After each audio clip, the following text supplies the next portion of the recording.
Waldy and Bendy. Hello, hello, hello, and season's greetings.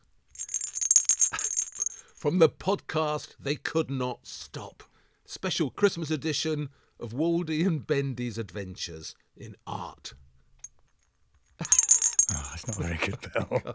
It'll have to do. It will have to. Anyway, I'm Waldy and Bendy, art critic of the Sunday Times here in London, and holding the reins with me, as well as a wonky set of sleigh bells, on this slidey sledge of a podcast, is a man who hands out the most precious gift there is: knowledge. And that's why they call him the Scottish Santa Claus. Of course, history knows him as Dr. Bendor Grosvenor, Scotland's most illustrious art historian. But to us, he's Bendy. Lovely, lovely Bendy. Now, Bendy, Christmas must be very busy for you up on Bendy Farm there in Scotland. Yeah. Where you're bringing in the straw, fattening the turkey, brushing the donkey's coat. It's all go, right? Yes, I'm looking forward to this festive edition. You look like you're wearing something festive, but I can't quite see it. Can you stand up to anyone who's viewing on YouTube and show us your... Yes, I want the full spectrum. Oh, lovely. Very good. Full glory. Santa Claus, You'll be pleased to note that not only is it a Christmas jumper, but it's also a Reading FC Christmas jumper. Oh, I see. My team, the team that counts. Good. The Reading team. Your true religion there. And you've got a what looks like a sort of spaceship's outfit. It's like a sort of extraterrestrial Santa Claus look. It's good. I love it with the antennae. Well, this is my Christmas jumper, which I last wore when I was on a Christmas University Challenge last year. My team lost. I was team captain. We lost. Now, and on my head, just a full description for anyone listening, I've got a Christmas tea cozy, because I haven't got a Christmas hat. This is a Christmas tea cozy, and it's quite good actually, because where the handles go and the spout goes, that's room for my headphones. And that's as festive as I get. The only thing is my head is already quite warm, so if I start to make even less sense than usual, it's because I've got a hot head. Well, if I make less sense than usual, it's because I've been to some Christmas parties already.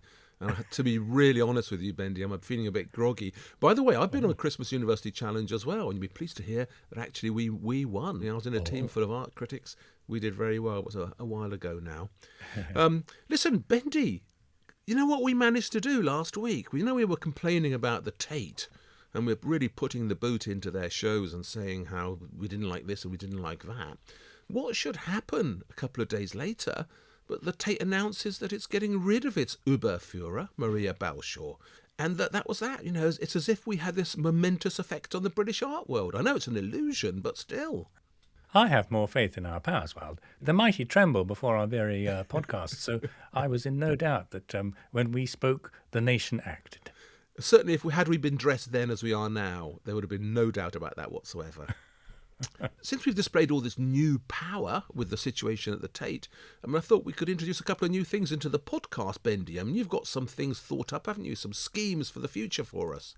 Well, so we're going to have a Christmas special edition, a few Christmas special editions actually. One is going to be coming out on New Year's Day, which is looking forward to what's happening next year. And we've both got lots of exhibitions and things we're looking forward to, so we'll be discussing that. And before then, we'll also be releasing a Question Time special, Wild, where people have very kindly sent in, from all our international listeners especially, hello Ohio, sent in some great questions, so we'll be getting down to those. We've been inundated with questions. People are so wonderful, aren't they? They listen and they just send stuff. And they're fabulous questions. So yes, indeed, I'm really looking forward to that one, that special edition. That's also coming up for Christmas. Before we press on, Mark, can I give you one quick question, just as a tease from the Question Time? Oh, okay. Yeah? Go on, yes. Yeah. It's from Robert Fingleton, and he asks us, Wild, if we've got any last-minute present recommendations of your favourite art books that have come out. Wild, can you think of any art books that Is that are a new your book favourites? or an old book, Bendy? Well, a newish book might count. It's a choice. If it's a newish book, then I have to recommend Katie Hessel's book, the one about, what makes art great and things to do every day of the year. She was on the podcast, right? And I've just thought of something, Bendy. Remove those last words that I just said. If it's a special Christmas thing and it's a new book, then of course what we should all buy is The Invention of British Art by you got there. Dr. Bendor Grosvenor. God, I was slow to that, wasn't I? Dr. Bendor Grosvenor's mammoth journey through British art, its origins and its thrust. I mean, you could not stick anything better under the Christmas tree than that, could you, Bendy? Thank you. Well, I just had to get my plug in to please my publishers. Sorry to be so slow in the uptake. So apart from all that, we've got a very packed podcast for you. So it's overflowing with seasonal goodies, not just Bendy's book, but lots more. There's a new Christmas song from the singing art critics. So hang on for that. It's very different. And both of us, Bendy, you and me, we're going to be picking our special Christmas on the wall, where we pick a picture that we both want to have on the wall. And trust me, listeners, they are very, very different. First, though, a seasonal question that definitely needs answering.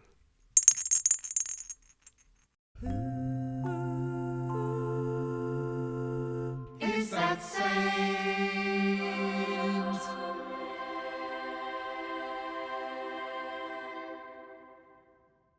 So, Bendy, yes, who is that saint? It's that recurring question we keep coming back to. And of course, on this particular episode of the podcast, there's only one saint we can possibly look for, isn't there? Only one person whose history we can research and illuminate. And that is, of course, the saint known as Saint Nicholas of Bari, otherwise known as Santa Claus, otherwise known as Father Christmas, and otherwise known, I believe, in America as Kris Kringle. He's got a lot of identities, hasn't he, Bendy? Yeah, but none more fitting than you in your Father Christmas Reading Christmas jumper, Wild. Show us again. Yeah. Beautiful. That's not my real stomach. That's me really pushing it out, right? I don't really need that big fat belt to hold me in. But interestingly enough, right, St. Nicholas of Bari was not a porky like me or like Santa Claus. He was a meagre figure, judging by the artistic representations of him at least, and a figure with a fascinating history. Do you know a lot about St. Nicholas of Bari, Bendy? Not as much as you, Weld. I know a little bit, snippets here and there, but I'm really looking forward to this because I love your saintly educations. Yes. Well, listen, St. Nicholas of Bari, I came to tangentially, really. I like going to Venice a lot, right? And often when I go to Venice, I go to the Frari, because everybody who goes to Venice should go to the great church of Santa Maria Gloriosa, otherwise known as the Frari. Indeed. Yeah. Fantastic. We usually go there, don't we, to see the Titian altarpiece, that stupendous Assumption of the Virgin. It's his biggest painting, and it's just the most dramatic, eloquent, and fabulous picture, sort of hanging right there at the top of the church, right above the main altar. Amazing masterpiece by Titian. Yeah, and Titian's tomb.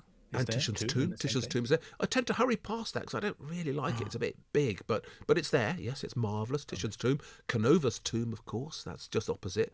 And sometimes people miss it. There's also a brilliant little sculpture by Donatello. Do you know the John the Baptist? Yeah.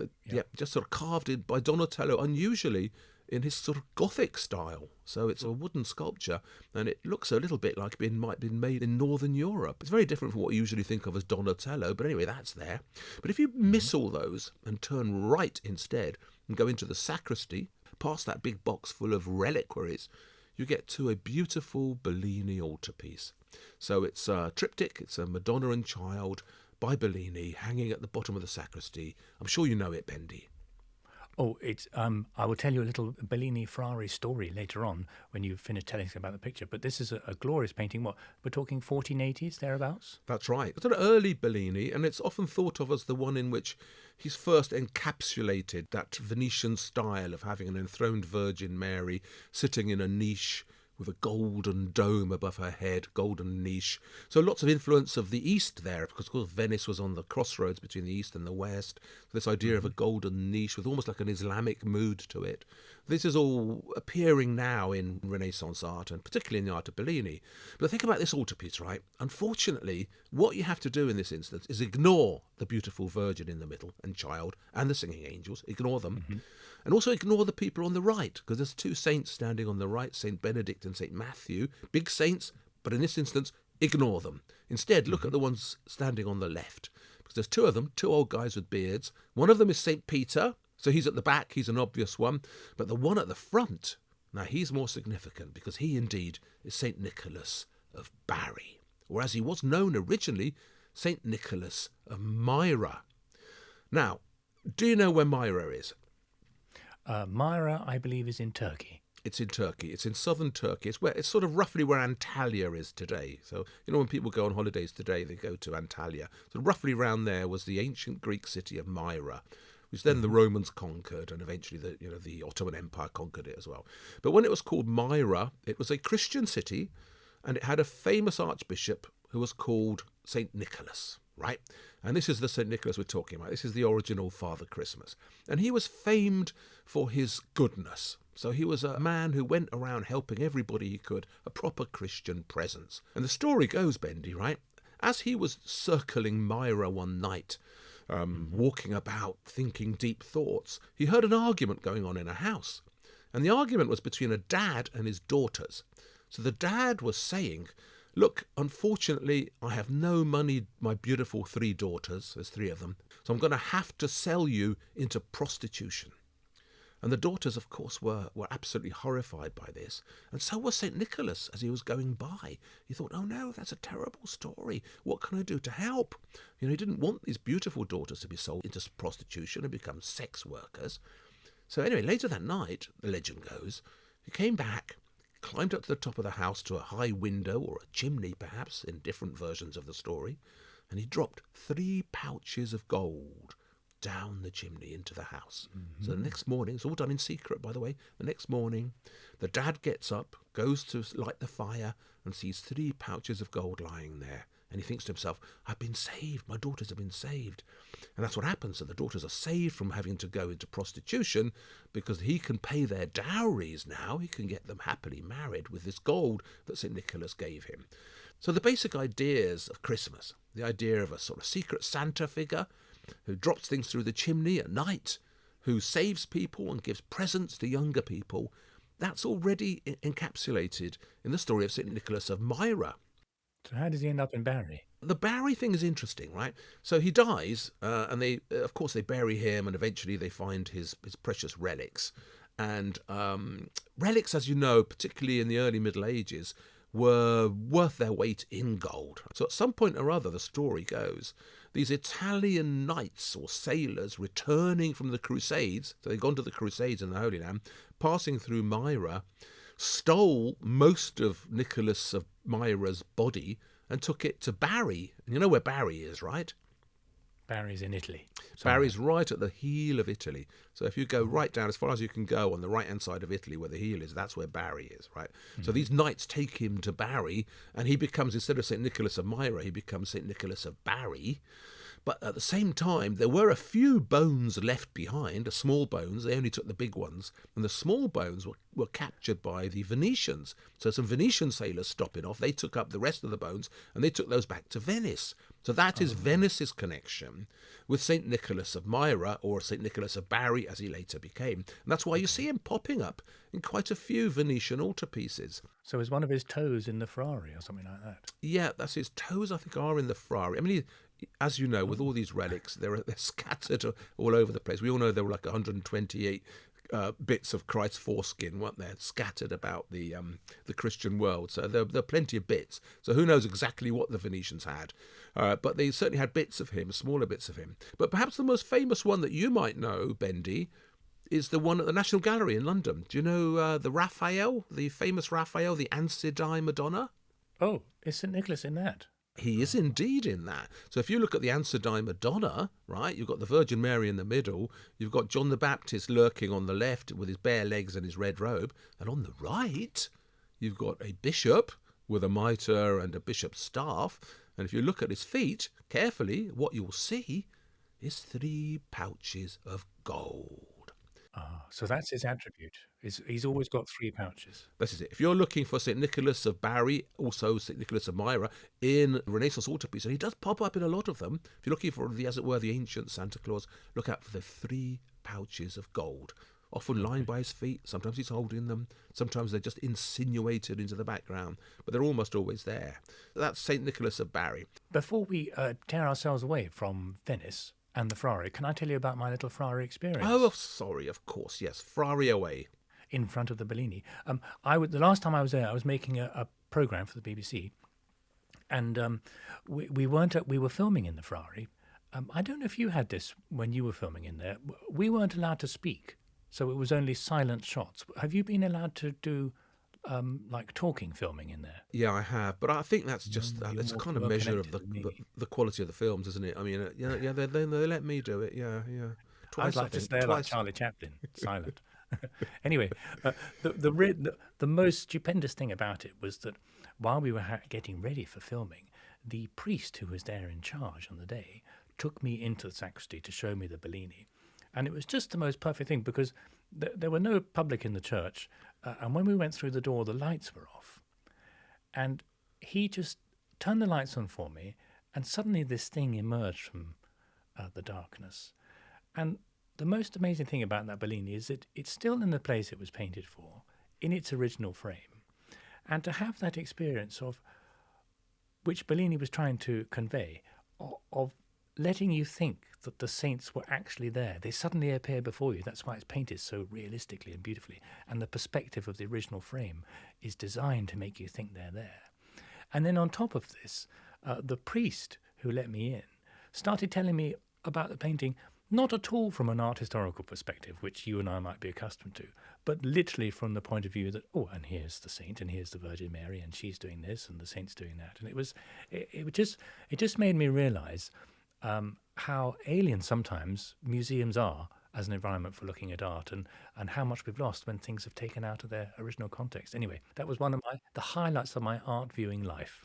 That's a lovely story. No, I know. I totally know what you mean.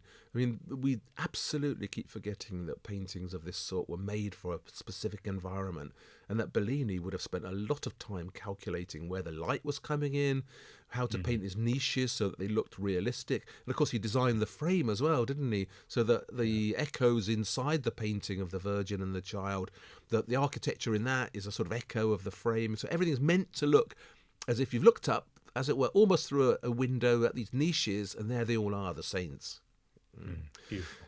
If we are detouring here, can I tell you my filming in Venice story about priests in Venice that I need? Okay. I want to share. Right, this is also another insight into the priests in Venice. Right, so we were filming that great Cima di Conigliano, which is the baptism of Christ, and it's in the church of San Giovanni in Bregora, which is in just off the main quay in Venice. You know, it's on your way to the Venice Biennale. It's on the left. It's the church where Vivaldi was christened. So there's a whole sort of Vivaldi thing going on there. And it's a fantastic altarpiece, right? So it's got St. John the Baptist being baptised and all these angels fluttering around in different colours above him. Beautiful, massive, great thing. Still in situ, and unquestionably, I think, Cima di Conigliano's masterpiece. So we're filming it, brought all these lights in and stuff. And the priest was very nice. We paid him the money. We go out. And as we're leaving, the cameraman says to me, I think we left our lights inside. I said, what? He said, yeah, the lights. I said, no, we can't leave them. They're worth hundreds and hundreds of quid. So we go knocking on the door of the church. No one answers. Right, banging again. Bang, bang, bang. No one answers. Suddenly I spot the priest sort of skulking off down an alley, right down the side of the church. So I run after him and I say, Padre, Padre. And he sort of sees me and he goes back in the church. And he says, what is it? And I said, well, look, we've lost our lights. I think we must have left them beside one of the pews or something. And he says, no, moaning away. Anyway, he goes off into the sacristy. We look around the whole church. We strip it bare, almost looking for these bloody lights. We can look under every bench, everywhere, no lights, right? So eventually I knock on the sacristy door and I say, look, they're not here. I don't know, miraculously they've disappeared. They must be somewhere.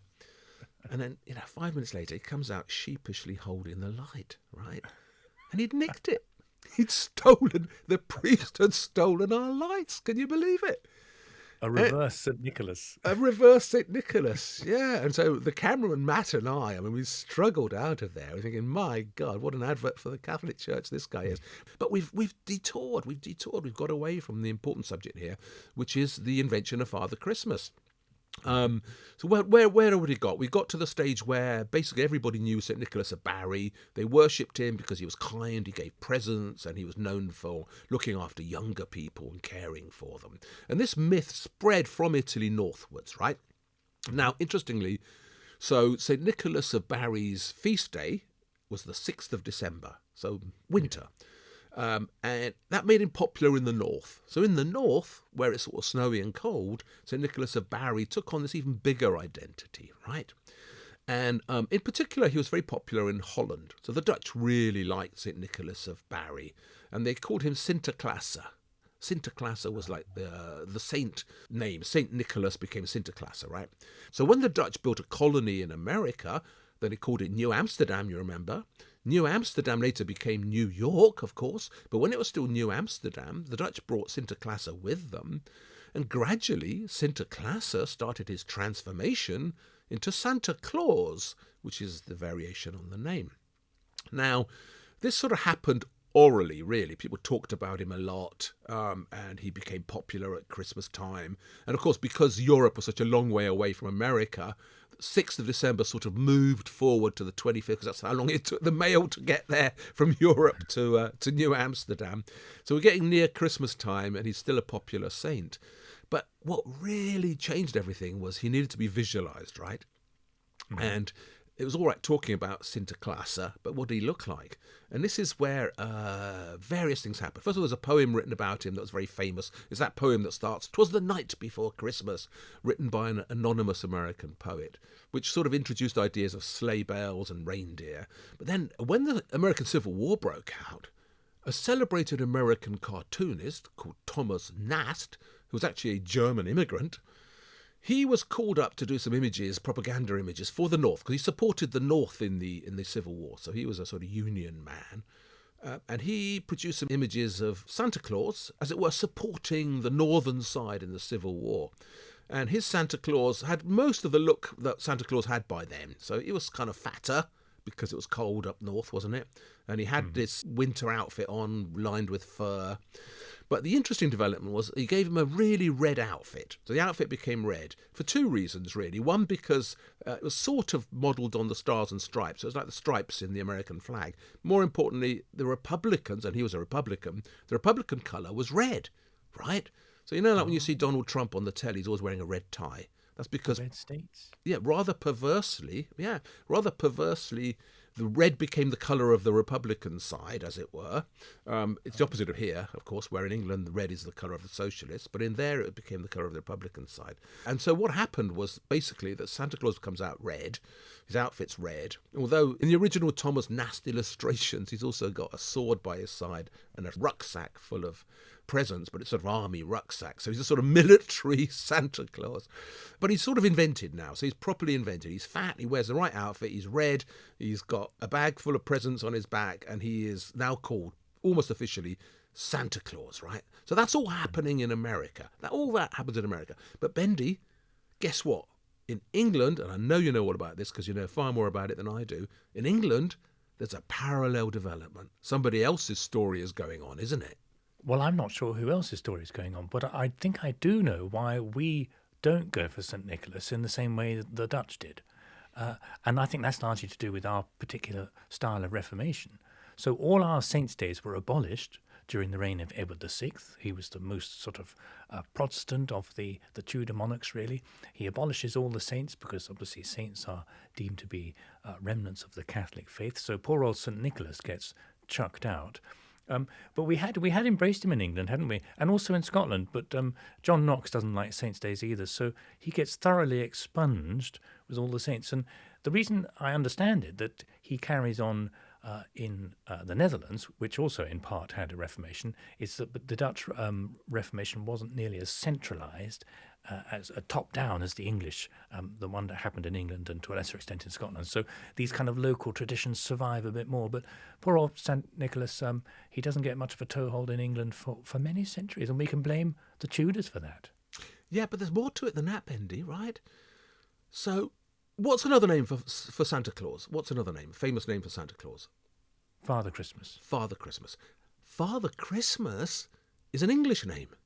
So Father Christmas is the English version of Santa Claus, and he was a totally separate figure. So everything you say is right, but preceding even all those sort of turn-ups during the Tudors and before, there was already this figure in English folk culture who was called Christmas or Father Christmas, and this figure was the embodiment of the Christmas festival.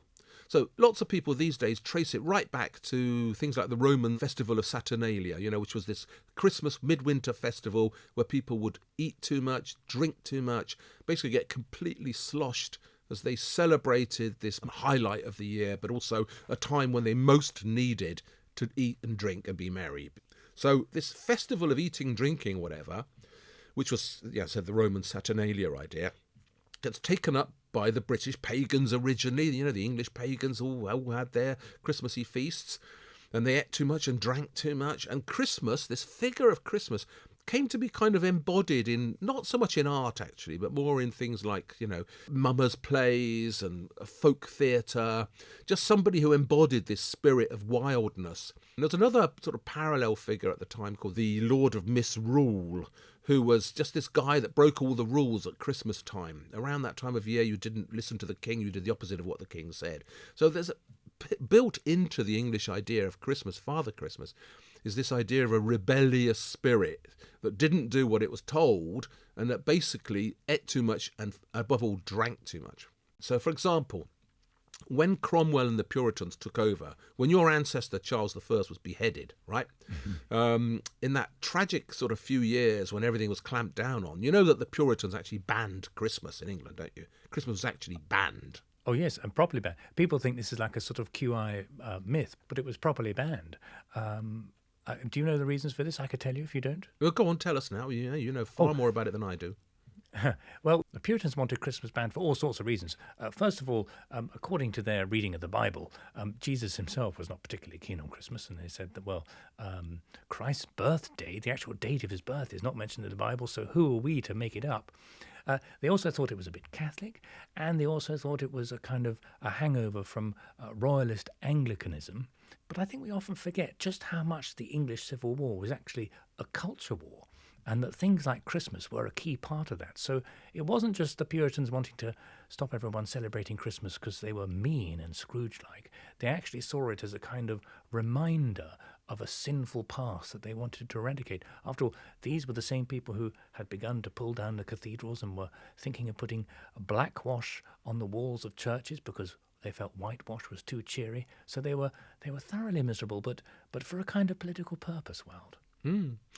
A fascinating time, wasn't it? So interesting, and such a sort of strange insight I feel into the English character, their way of thinking, this Puritan streak that runs through the nation even to today, I think. But then what that actually meant as well was that this character Christmas, this sort of Lord of Misrule, who broke all the rules and didn't do what he was told, he became a kind of hero for the other side. So the sort of surviving royalists, and of course Charles II was about to come back and take his throne up again, the surviving royalists turned him into this rather unlikely figure of a kind of revolutionary hero, really.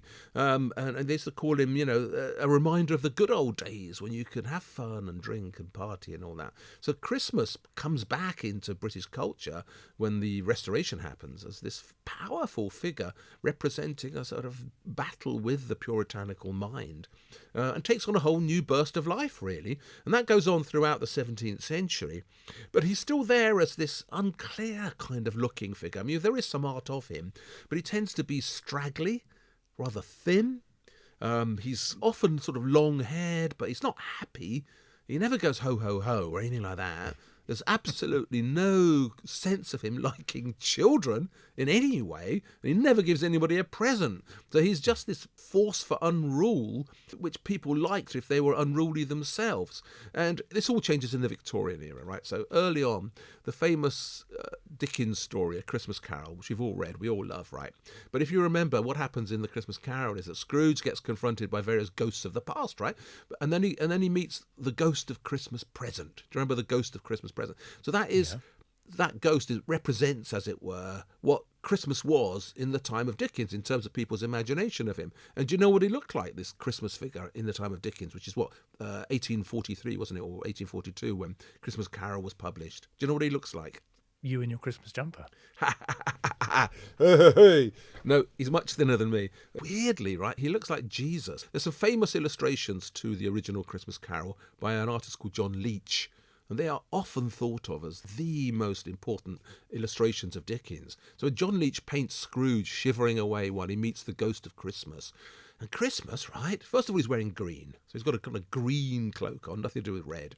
Is green as a throwback to St. Nicholas, or just a Well, random? St. Nicholas did wear green, but the important thing about it is that it's not red, right? I mean, Okay. it's obviously a sort of Christmassy holly colour. A lot of the early Father Christmases had holly in their hair. There's a whole lot of, sort of pagan thing about having holly in their hair, Yuletime logs, all that sort of kissing under the mistletoe, all that pagan stuff. That's all in there in the English version of Christmas, not the American version. Anyway, he's got this hairy chest, right, in this John Leech illustration. Looks like Jesus Christ. Got this crazy holly coming out of his head. Frankly, looks completely bonkers. And you wouldn't want any kid under the age of 38, I think, sitting on his knee, let alone a genuine little baby. But that is the English image of Christmas in around 1842. So that changes really during the end of the 19th century. Because, you know, Christmas basically becomes this different type of festival. I mean, you know all the famous stories about Queen Victoria and Albert. So how Albert imported the big Christmas tree from Germany, and the English royal family become this sort of embodiment of a Christmas family. So they give presents to the children, they sit under the Christmas tree, they hang baubles on the trees, they do all that sort of stuff. And Christmas changes image from the time of drinking and eating too much to this time of giving presents and being wholesome. So the sort of American and the English Christmas meld together. And only then do Father Christmas and Santa Claus become basically one and the same figure. So over time, at the end of the 19th century, Father Christmas and Santa Claus merge. And most of the features of Christmas, the English Christmas, apart from the drinking and eating too much, most of those are kind of eradicated. And Santa Claus, this jolly figure who's overweight, big and bearded, and who sits kids on knees and gives them presents, that starts to take over. But, interestingly, right, so although we've got to the stage where Santa Claus was sort of dressed in red, looked a certain way, he still had these Civil War accoutrements around him. So he still had the sword on his side and the army rucksack on his back. And that was finally eradicated, really, in the 1920s and 1930s by, well, I think you know by who, don't you? Because it's a very famous kind of myth about a certain big American company that invented Santa Claus. You know who I'm talking about, don't you?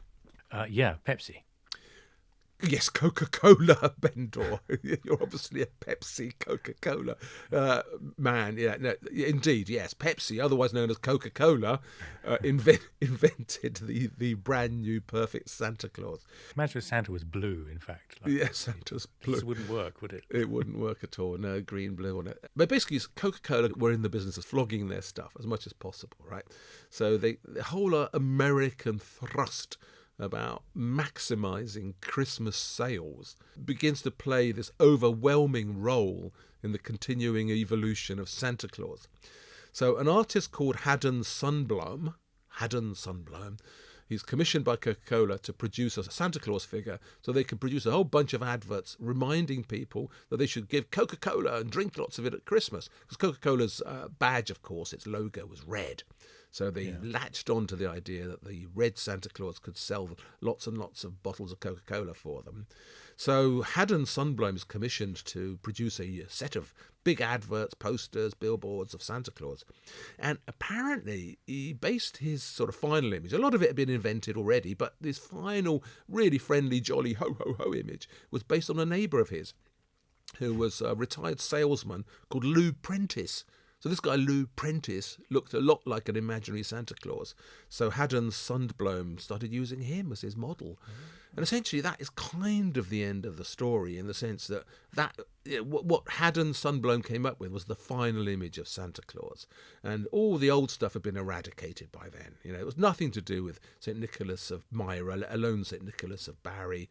Nothing to do with Father Christmas as a pagan feast, time to celebrate wild pagan ideas. It all became basically about going ho, ho, ho and giving lots and lots and lots of Christmas presents, which had to be bought, so other companies could sell, sell, sell. And although that's a bit of a Scrooge-like reading of the story of Santa Claus, I mean, you have to admit, it's a hell of a story, isn't it? And of course, as always, art played a huge role in it. Yeah, poor old St. Nicholas. He's been so culturally appropriated so many times. Do you know what? I think I'd like to get back to the story of St. Nicholas, and I would really, really, really like to wake up on Christmas morning and find 3 bags of gold at the bottom of my fireplace. So come on over, St. Nicholas, and spread your largesse up here in the Scottish borders, please. Yeah, absolutely. But on this podcast, you don't need to look forward to anything because we've still got one enormous pleasure waiting for you. On the wall. On the wall, Bendy, where you and I get to hang something on the wall that we've always wanted to have but couldn't get our dirty mitts on. It's a bit of the podcast I always love. Usually it's one of us who gets to do this, but because this is Christmas... Christmas? What's that? You just invented a new... cross between dismal and Christmas, right? Yeah, I'm looking out the window here. He's talking about the pagans wanting to jolly up Christmas. I tell you what, it's so grey here. You would not believe it's midday. It's so dim. Is it Christmas out there? It's so Christmas here. Oh, no. Oh, Christmas. It's actually, it's pretty Christmas here as well. But that does not stop me doing what I set out to do when I started talking a couple of moments ago. Because on this special edition of On the Wall, both of us are going to do something, right? On the Christmas edition of On the Wall. And I'm going to start with something that, for me, is on the Father Christmas side of the equation. So for me, this image has more to do with ideas of paganism, with celebrating Christmas as a time of drinking far too much, eating far too much, and basically going off the rails in a mad way. So it's a painting by one of my heroes, an American artist called Philip Gustin. I'm sure you love Philip Gustin, don't you, Bendy? And I'm sure you know a lot about him already, don't you? I know a bit through you, but he's just... I just see pink blancmanges when I look at his pictures. Sorry, it's not really my cup of tea. Well, we'll come to your pink blancmange in a minute, but let me just give a little bit of history of Philip Gustin. And so the painting that we're going to look at is a self-portrait, a sort of obviously a stylized conceptual self-portrait, because Gustin's not the sort of artist at this stage in his career who would do realistic things. So it's a sort of cartoonish image of Philip Gustin, looking, to my eyes, as if he just had an amazingly crazy Christmas. And he's drunk too much, he's eaten too much, so he's collapsed in a bed. And he's still got a plate full of chips on his stomach, sort of balanced there. He's smoking a fag, and out of sight, you think of the picture, just beside him, there'll be empty bottles of beer and all the stuff that I'm imagining you'll be doing come Christmas time. So this is like a post-Christmas flop after a very, very, very mad and Christmas day. Anyway, it's not really that, but that's what it feels like to me. So I've chosen this painting because Gustin is a hero of mine. You might call him a blancmange painter, but I love his work. And he has such an interesting story. So Gustin was Jewish. His parents came over from Ukraine. They were fleeing one of the pogroms there, ended up in America. So he was actually born in Canada, as it is. And they moved quite quickly to LA. And when he was in Los Angeles, guess who he went to school with in LA? So he's born in 1913, so we're talking the 1920s. Guess who he was at school with in Los Angeles? Walt Disney. Maybe Walt Disney, but more famously Jackson Pollock, the great Jackson Pollock, the Abstract Expressionist. So they were at school together in Los Angeles. And Gustin always wanted to be an artist. He wanted to become a muralist. Now, you know, the early 20th century muralists in America, they tended to have a big social conscience, and they tended to produce art that had ambitions to criticize the bad guys and to help poor people make things better for them, right? So murals became a vehicle for a kind of left-wing propaganda, if you like. Certainly that's what it would be dismissed as today. And Gustin did all that. So he went and painted murals. Most famously, there's one in Mexico where he paints the forces of evil being battled at by the forces of good. And the forces of good are all the right-on people that we like, and the forces of evil are these kind of Ku Klux Klan types with white hoods on, looking very sinister. So that's in Mérida in Mexico. But then he goes back to New York, right? And he meets Jackson Pollock again. And of course, Pollock was the master of abstract expressionism. And Gustin too becomes an abstract expressionist. So this is a great movement, middle of the 20th century, probably the greatest of all American art movements, I think, in the end, in terms of its fundamental impact. And Gustin becomes this really interesting abstract expressionist. Now, a lot of people don't like his abstract expressionist work. I love it. It's very gentle. It's just patches of colour floating on these grey backgrounds. There's a kind of cerebral quality to it. I mean, it's like the Piero della Francesca of abstract expressionism. It's a gentle, slightly classical mood, certainly not dramatic and pushy in the way that Pollock was, anything like that. Anyway, so he's an abstract expressionist for about 20 years, and he's basically thought of as one of the founders of the New York school, so a very important artist. And then in the 60s, he starts to have a sort of midlife crisis, right? So he begins to worry about his art. Now, this is a time when in America, of course, the Vietnam War was going on, all sorts of terrible things were happening in Europe. You've got the Prague Spring being crushed. It was a very dark time in history, not unlike the times we're living through at the moment, to be honest. It just suddenly seemed as if the world had gone mad and lots of bad things were happening. And Gustin looked at his art and he thought, am I doing the right thing here? Is this the right time to be a gentle abstract expressionist? There's a famous quote by him, right? He produced in, I think it was 1967.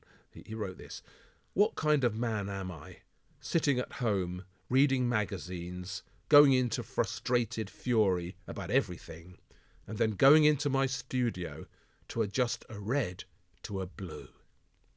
Big thought, that, isn't it? So what he's saying is, what's the point of being an abstract artist at a time when so much is going wrong with the world around me? And he starts to produce these very unusual cartoonish images, a lot of them influenced by American cartoons. And I think they're meant to be deliberately macabre. They're meant to be a way of telling stories about America at the time, a way of capturing its mood, and a way of talking about himself that is both macabre and, to an extent, comical, but also underpinned by this sense of nihilistic despair. Both as a Jewish painter and as a man, what he's trying to do in these cartoonish images is somehow convey the grim, banal terror of the world he was living in. You know that famous Hannah Arendt phrase about the banality of evil?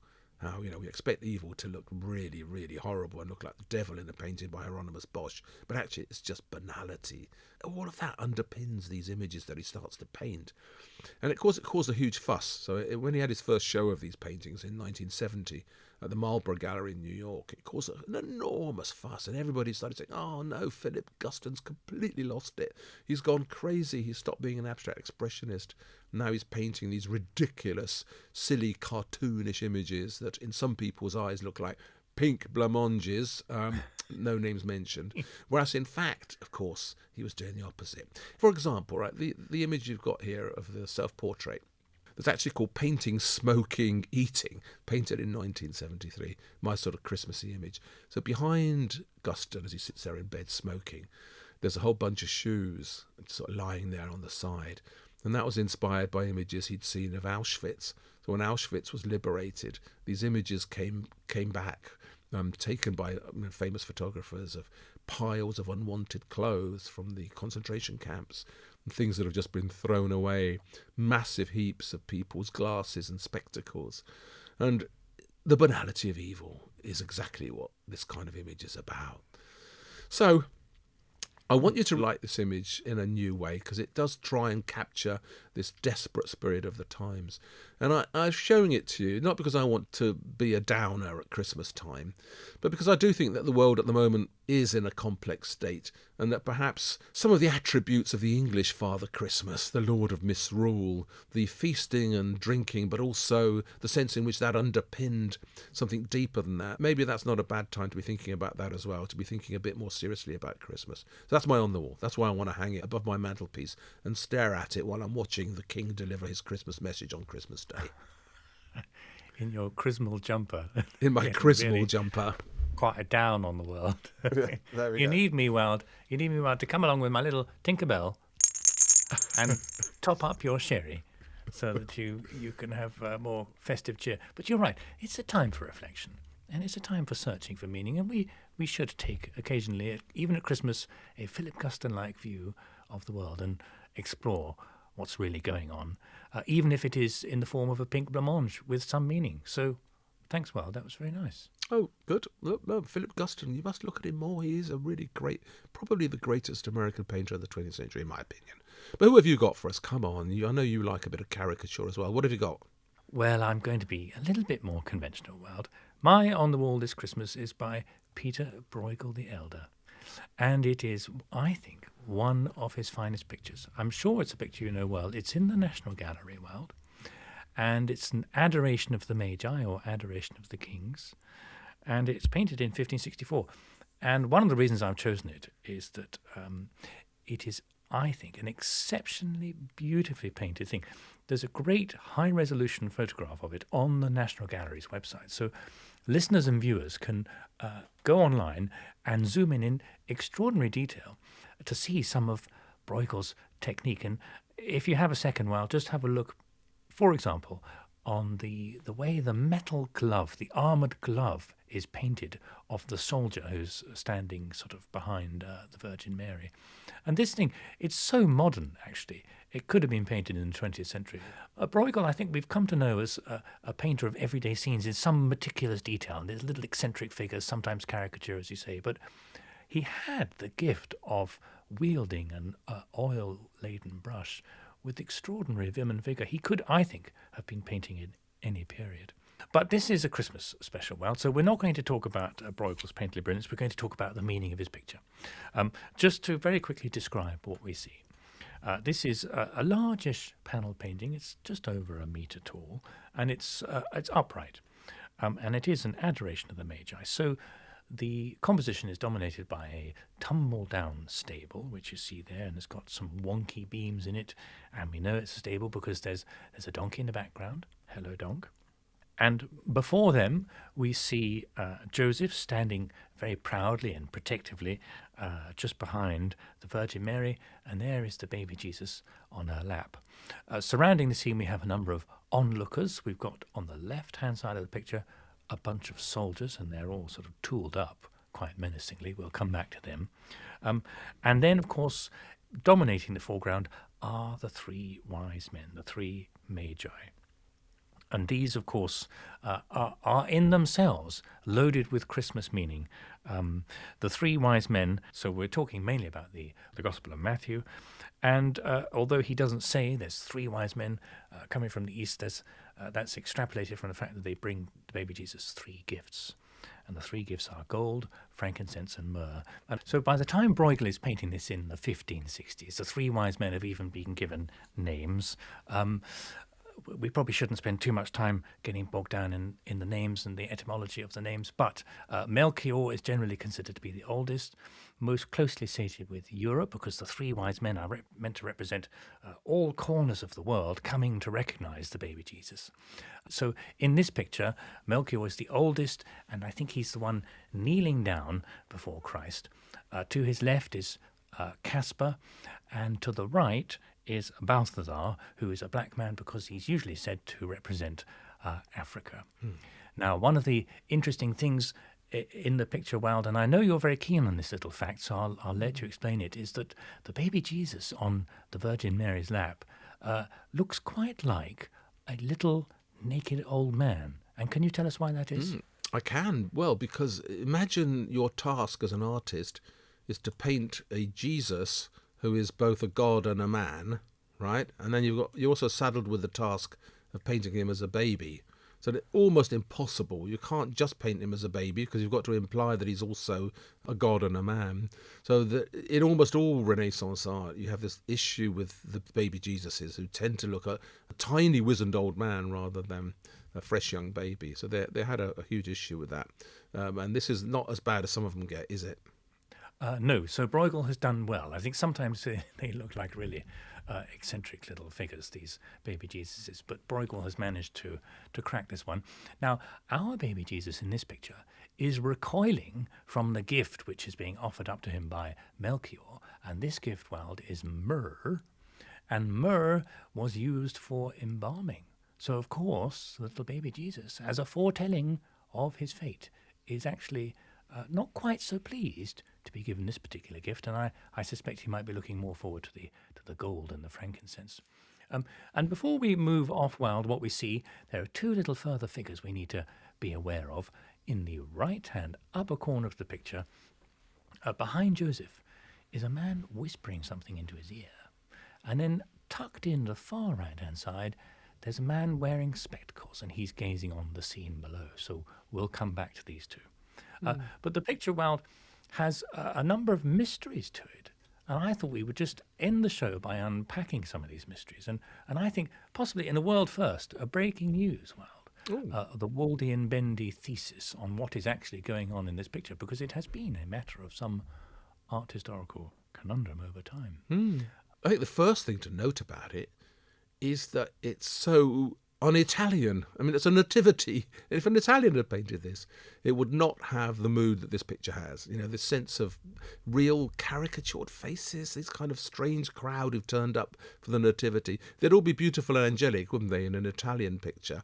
But in the Northern Renaissance, they had other views, and they had an ambition almost to paint people more as they were and to reflect not an ideal nature of divinity and the saints, but as something more transparently or tangibly human.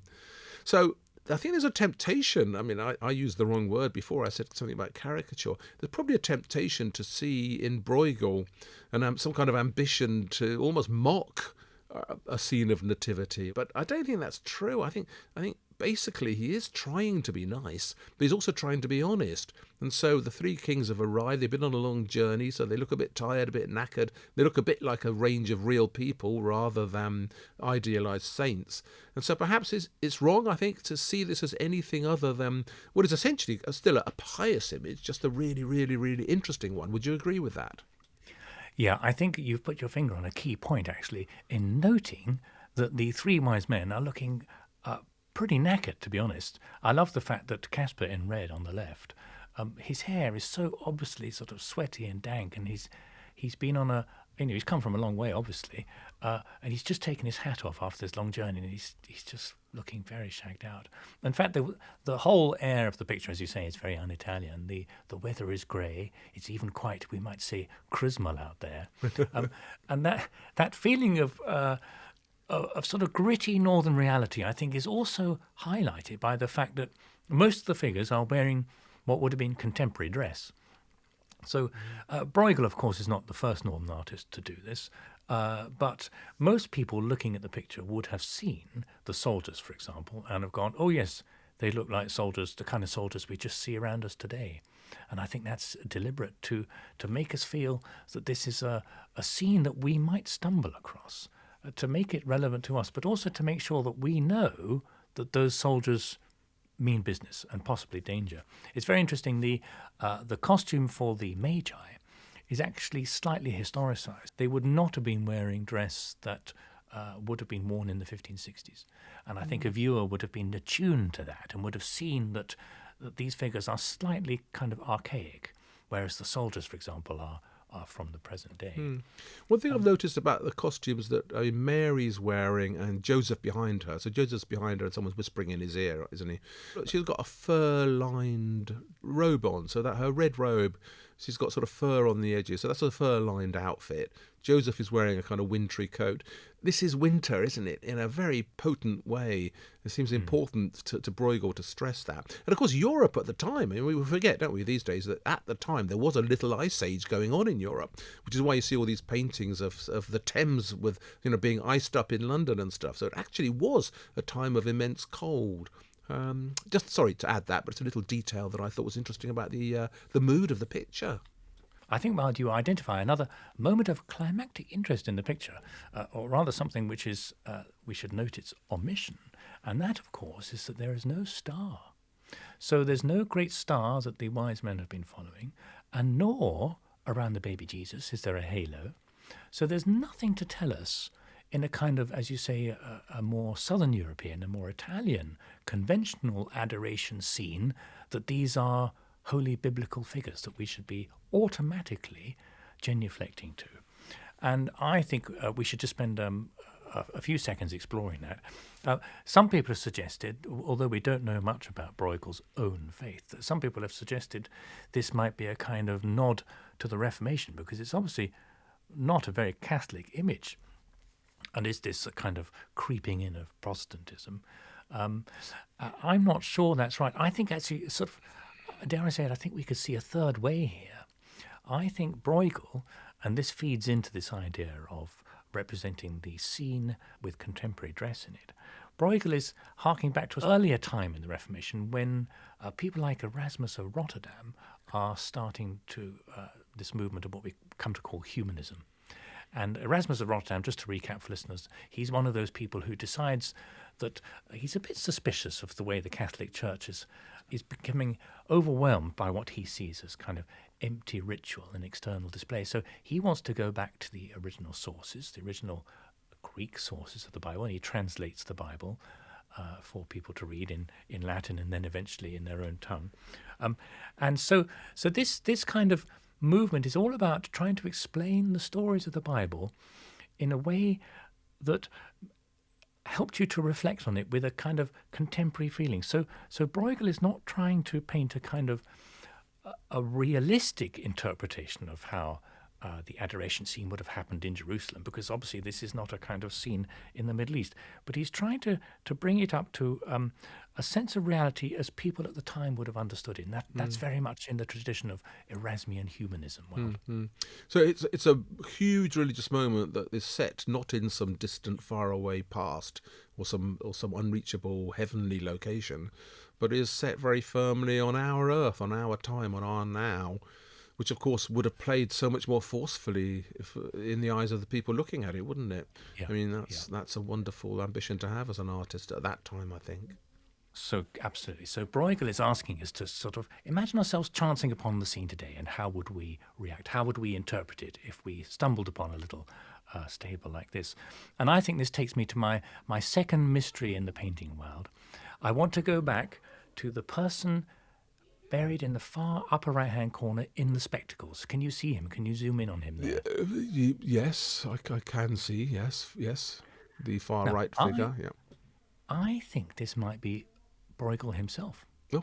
And before you poo-poo that idea, Wild, there is a tradition in Western art of artists putting themselves into adoration scenes like this, isn't there? There certainly is. No. Most famously, Albrecht Dürer puts himself in an adoration scene. Of course, he put himself to everything, but to be fair, he did include himself wherever he could. So yes, but he makes himself a king because he wants to be absolutely at the heart of events. Yeah.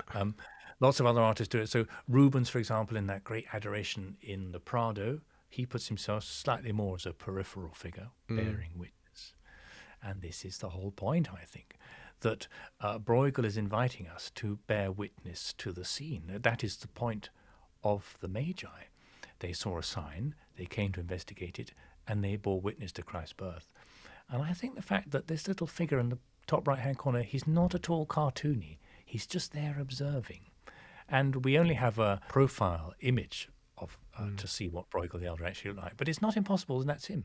What do you think of that theory, Mark? Well, he was very mysterious. I mean, one of the interesting things about him, I think, is that, his paintings are so well known and they seem so tangible, all those peasant scenes. There's something very flavoursome about him. And yet we actually know so little about him, don't we? I mean, we don't even know exactly when he was born. There's a story, isn't there, that when he died, he left instructions for his wife to burn all his drawings and the information about him so that people wouldn't know.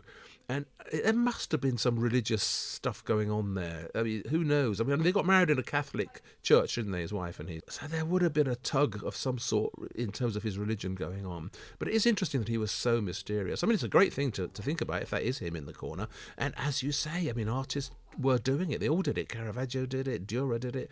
Everybody did it, really. Stick themselves in if they could. So that's, I think, I, for one, would never poo-poo that theory, I must say. Good. Well, let's hope it catches on. But it brings me, to the final mystery in the picture, which I think helps take us to a kind of a narrative conclusion as to what Bruegel is actually trying to get us to see and think about. And I want to direct you and listeners, to the figure of Joseph standing proudly behind Mary, and that person whispering, in his ear. Can you see that there? Yes, I noticed that right at the beginning. I don't know what's going on there. It's fascinating, isn't it, what's happening to Joseph there?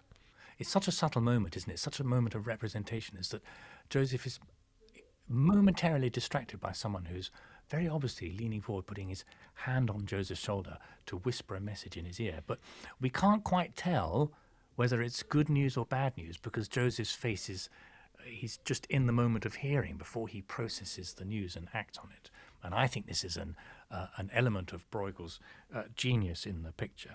So I think what's going on here, we find the answer if we look to the soldiers' world. Have you noticed the soldiers in the left-hand corner? There's quite a few of them. There's a bunch of soldiers there who shouldn't be there, so they are definitely a key presence. They oughtn't to be at the nativity, but there they are. Yep, and some of the soldiers, they're very tooled up, they look quite menacing, and some of them are quite ugly. And in this period, ugliness was associated in art with evil, with badness, wasn't it?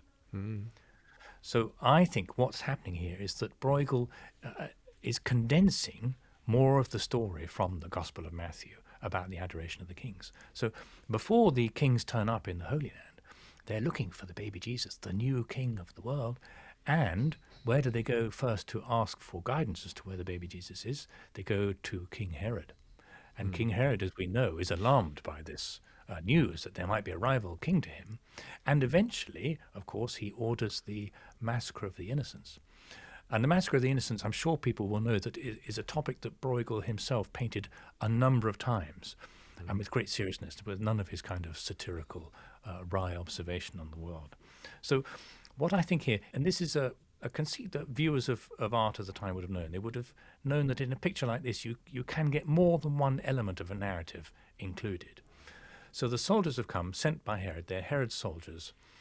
And what's happening is that the person whispering in Joseph's ear, who is not ugly, I think he's the angel who comes to warn Joseph that it's time to get out of town. They need to go on the flight to Egypt. And because this is a scene painted by Bruegel with some realism, there's no halo, there's no star. Here, similarly, our angel has no wings, and we're just being invited to observe these events as they might have actually happened in a kind of humanistic way. And so the story of God, everything is there for us to see, but Bruegel is presenting it quite subtly, in a way that we have to really interrogate the story to find the meaning within it. What do you think? I think most of that is probably right. One additional thing, this was a time of enormous religious upheaval in the Netherlands, so in the Low Countries. So the Protestants were basically fighting the Catholics. So the Spanish monarchs of the Low Countries were trying to propose a strong Catholicism, and the Protestant revival, the Protestant movement, was presenting another side of the story. We don't know what side Bruegel was on, but it was unquestionably leading to warfare. The 80 Years' War was about to begin. So it's a very, very tense time, and it's no surprise at all that some atmosphere of that would have seeped into this picture. And it's interesting, of course, you mentioned Bruegel's Massacre of the Innocents, which is this event that's happening around the painting we're looking at. And one of the versions of Bruegel's Massacre of the Innocents, in which he shows lots and lots of babies being murdered because they're worried that this might be the king who's been prophesied who's going to take over from Herod, so they're murdering all the little boys. One of the versions, which hangs in Windsor Castle, in fact, belongs in the Royal Collection, has been completely repainted. I don't know if you've seen it, but there's a version of the Massacre of the Innocents by Bruegel where all the kids being murdered have been repainted, so they've been turned into things like people carrying some bread or carrying a sack instead of a dead body. And one baby who's been killed has been turned into a swan that someone's holding in their arms. So it's been completely redacted, this idea of the brutality of the Massacre of the Innocents. So there is certainly an awful lot going on here. And, Bruegel's great predecessor, of course, Hieronymus Bosch, he painted a nativity, which I'm sure was a big influence on this and on Bruegel in general, which is the one that's now in the Prado, when it's the Adoration of the Kings in the Prado. And in that you get something similar. And so when Bosch painted this nativity scene, or Adoration of the Kings, a good half century earlier, he also sets it in a kind of crumbly present, with a background that looks like Belgium at the time. But more interestingly, there's a bunch of figures in his nativity popping up in the doorway, sort of looking in, peering round the corner, and that, in fact, looks like it could be Herod himself. So Herod himself has turned up at the birth of Jesus just to check and see, was that the new king that had been prophesied that needed to be killed.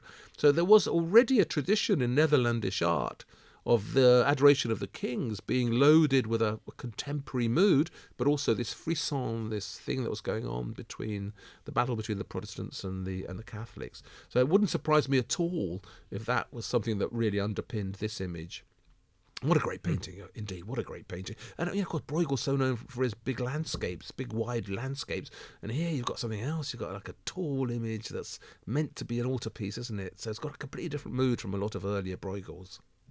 Yeah, it's so tight and compact. And one of the reasons I think the whispering into Joseph's ear is so important is the moment we're building up to in the story is that we're obviously directed into the picture from lower left, and we go up through Melchior's pink robe to the baby Jesus, past the Virgin Mary, Joseph, and there is the person whispering in his ear. It's a narrative line, and the picture then is the prequel to the Massacre of the Innocents. Mystery solved, World. Absolutely, and a lovely wonky stable to represent the dire state of the Catholic Church at the time. So it's got it all, isn't it? We give a little celebratory jingle on our bell. Yeah. There we go. And you see, you didn't like my Gustin picture, right? And I tried to persuade you, but I also mentioned how underpinning it was this sense of darkness, this fear about the war, the dark things that were happening in the 1960s around Gustin when he painted it.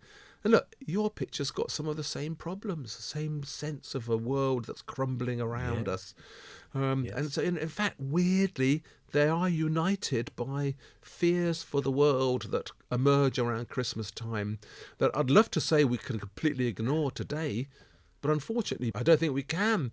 Not only that, Bendor, but we've got even further than that, because I see that there's a new record out by the Singing Art Critics. You know that famous band, the Singing Art Critics? They produce songs around Christmas time. No one knows who they are, and the fact that one of them sounds a lot like me is a complete coincidence. But there's a new record out by the Singing Art Critics, and we're going to hear it in a second, and that too is underpinned by lots of sense of darkness about the world as it stands at the moment.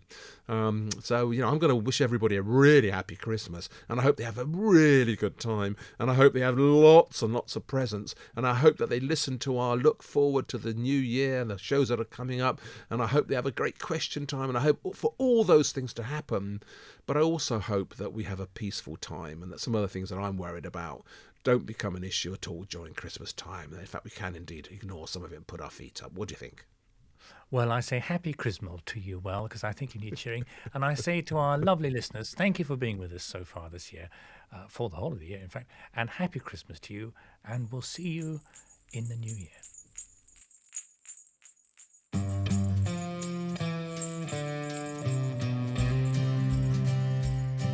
In a world where nothing's good and there's nothing in your Christmas pud, Putin is bombing Ukraine and Trump is in the White House again.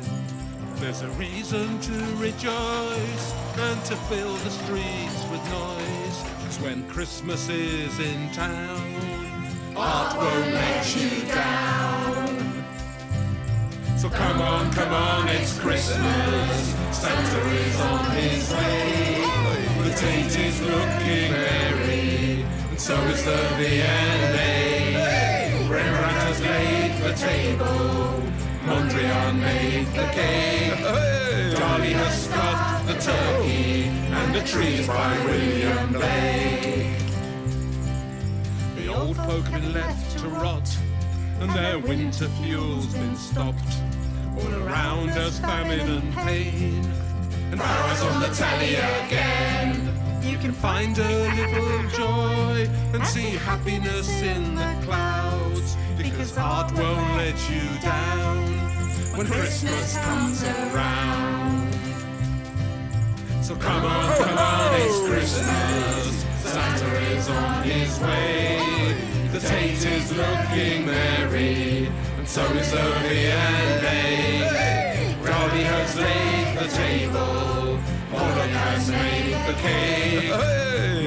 Mondrian stuffed the turkey, and the trees by William Blake. In the world where birds don't sing, and Moscow is in bed with Beijing, it's a tough time to be trans and to watch Trump doing his dance. But Hieronymus is on our side, so the baddies will be cooked and fried. Trumpy will be dancing in hell, and Farage will be in a cell. So come on, it's Christmas. Santa is on his way. The Tate is looking merry, and so is Lurvy and Day. Rubens has laid the table, Dolly has baked the cake. Picasso has stuffed the turkey, and the trees by William Blake. Picasso has stuffed the turkey, and the trees by William Blake.